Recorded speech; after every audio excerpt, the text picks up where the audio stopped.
સુરતના ઉત્તરાયણ પોલીસની હદમાં આવતા માધવ પાર્ક સોસાયટીમાં જાતિવાદી માનસિકતા ધરાવતા અસામાજિક તત્વોએ દલિત મહિલાને માર મારી પૂરા પરિવારને અડધૂત કરી જ્ઞાતિથી અપમાનિત કરવામાં આવ્યા હતા। હાલ સમગ્ર મામલે પોલીસે એટ્રોસિટીની કલમ સહિત ગુનો દાખલ કર્યો છે, પરંતુ આરોપીની ધરપકડ કરવામાં નથી આવી। ત્યારે મોટી સંખ્યામાં દલિત સમાજના આગેવાનો દ્વારા તાત્કાલિક આરોપીની ધરપકડ કરવા માંગ કરી છે।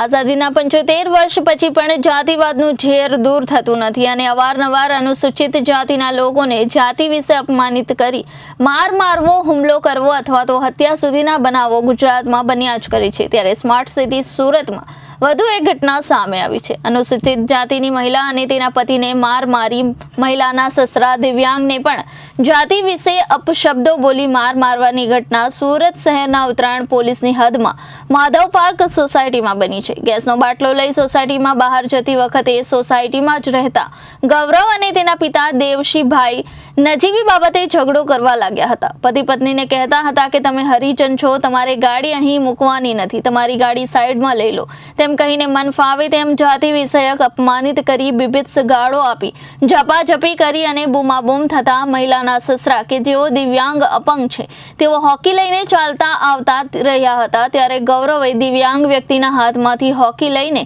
મહિલાના માથા ઉપર મારી અને દિવ્યાંગ વ્યક્તિને પેટમાં પાટો મારી ધક્કો મારી પાડી દીધા હતા।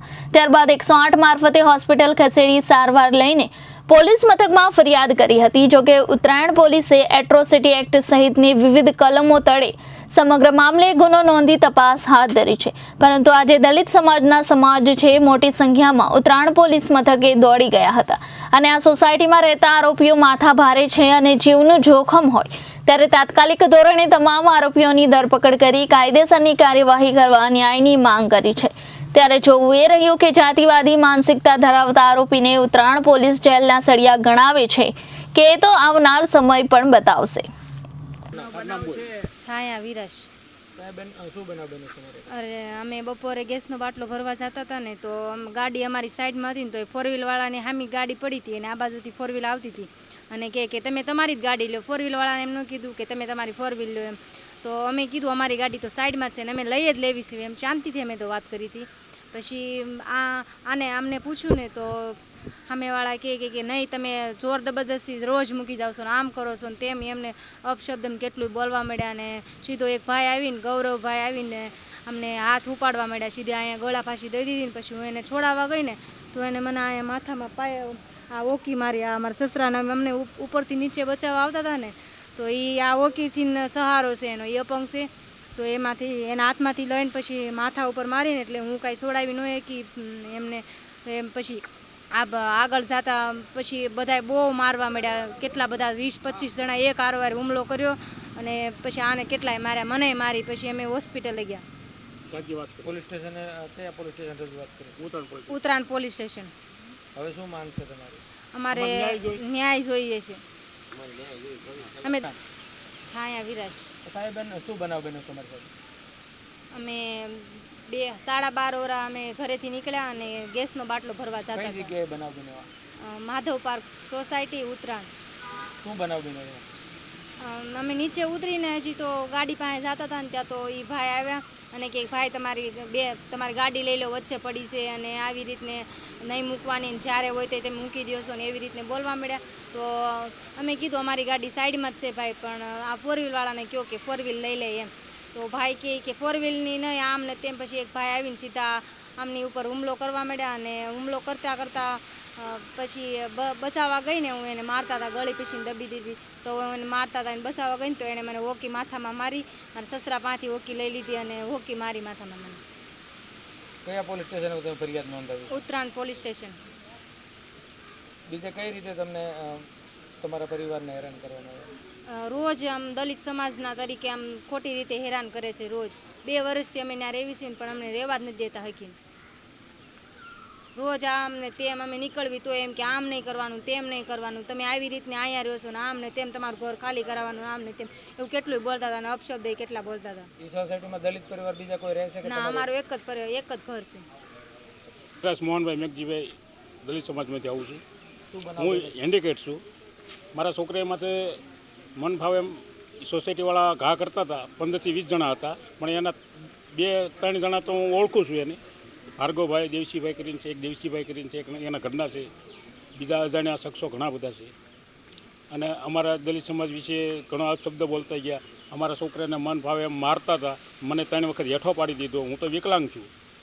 તો અમારે એમ સિનિયરમાં મેં આ છોકરાને મેં 108ની મદદથી મેં 108નો ફોન કરી અને સિનિયરમાં દાખલ કરી અને મેં સારવાર કરાવી. અને મેં ત્યાંથી મને સાહેબે કીધું કે ભાઈ તમારું પોલીસ સ્ટેશન ઉતારણ લાગે ત્યાં તમારો કેસ દાખલ થઈ ગયો છે. એટલે હું અહીંયા પોલીસ સ્ટેશનમાં આવ્યો.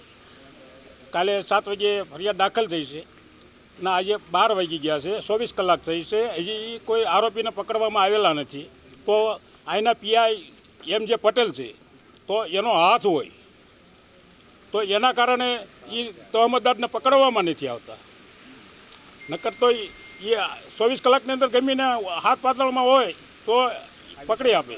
કેમ કે અમારી દલિત સમાજ વિશે ઘણા અપશબ્દ બોલવામાં આવેલા છે. તો અમારી સમાજ અત્યારે આ ભેગી થઈ છે. એટલે જેમ બને એમ હું એવી દરખાસ્ત કરું છું કે જેમ બને એમ મારા પરિવારને કે અમારા દલિત સમાજોને ન્યાય જબરો મળે એવું મારે સાહેબ આગળ નમ્ર વિનંતી છે. જય હિન્દ, જય ભારત. મારું નામ હિરેન વિરાસ છે. શું બનાવ બન્યો છે હિરેનભાઈ કે સમાજના લોકો ઉત્તરાયણ પોલીસ સ્ટેશન એકઠા થયા? બનાવ એમાં એવો બનેલ છે કે ગઈકાલે 12:30 આપણે માધવબાગ સોસાયટી ઉત્તરાયણમાં જ્યાં અમારા ભાડુત રહે છે તે મારા કાકા પણ છે ને તે તેમના છોકરો જે જતા હતા ગેસનો બાટલો ભરવા માટે. તો સામેવાળા જે ગૌરવ અને દેવસીભાઈ કરીને છે એ આવ્યા અને એ લોકો એમ કહેતા કે તમે ગાડી અહીંથી લઈ લો અને અવારનવાર તમારી કે ફરિયાદો આવતી જ હોય છે, તમારે ગાડી અહીંયા નહીં મૂકવાની, તમે આગળ અહીંયા મૂકી દો છો. ત્યાં 4 વ્હીલ એક્ઝેક્ટ ઓલરેડી ત્યાં 4 વ્હીલ પડેલી હતી તેને નથી કીધું ને પોતે આમને ખીજાવા માંડ્યા. પેલા બેન જે મારા થાય છે એમને ખીજાવા માંડ્યા કે તમે આમ. પછી વાત એટલી બધી ઉગ્ર થઈ ગઈ કે હાથાપાઈ ઉપર આવી ગઈ. અને પેલા જે ગૌરવભાઈ કરીને છે એમણે જયદીપ કરીને છે એને ગળું દબાવીને તેને હાથાપે કરી. અને તે પેલા જે બેન છે છોકરી છે એને આ કાકા જે અપંગ છે એમની પાસેથી હોકી લઈને તેમને માથામાં વાર કરવામાં આવેલો છે અને તેમને તાત્કાલિક ત્યાંથી પછી પ્રીમિયર હોસ્પિટલ આપણે લઈ ગયા. શા કારણે હુમલો કરવામાં આવ્યો છે? હુમલો આમાં આગામી પણ ઘણી બધી એમને અમારી થકી તકલીફો થાય છે. આજુબાજુવાળાને જે અમુક સોસાયટી મેમ્બરોને તકલીફ થતી હોય છે પણ એ લોકો એવું માનવામાં આવે છે કે આ દલિત સમાજના લોકો છે તો માનસિક ત્રાસ આપવાનું હોય એને અવારનવાર અપશબ્દો બોલવાનું આવી રીતનું આરક્ષણ માટેનું. પોલીસ પ્રશાસનને પણ એટલી અપીલ કરું છું કે ગઈકાલે 12:30 કેસ 12:30 આ ઘટના બની હતી. 7 વાગે આપણે અરજી ફડાવી દીધી, એફઆઈઆર ફડાવી દીધી હતી તો પણ કોઈ કડકમાં કડક કાયદા કડક પગલાં ભરવામાં આવ્યો નથી. હવે શું માંગ છે તમારી?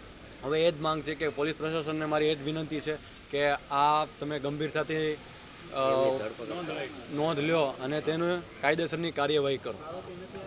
આરોપી હજી નથી આવ્યા. એ જે 3 જણા આરોપી જે છે એ નથી આવ્યા. એ આરોપી ન પકડાય ત્યાં સુધી અમને રક્ષણ આપો. આરોપી ના પકડાય ત્યાં સુધી એમને રક્ષણ આપો. અને આરોપી ફરાર છે એનું તમે પોલીસ પ્રશાસનને એટલી વિનંતી છે કે તમે ધ્યાનમાં રાખો. Reporter Arvind Rathod, Janadesh news, Surat.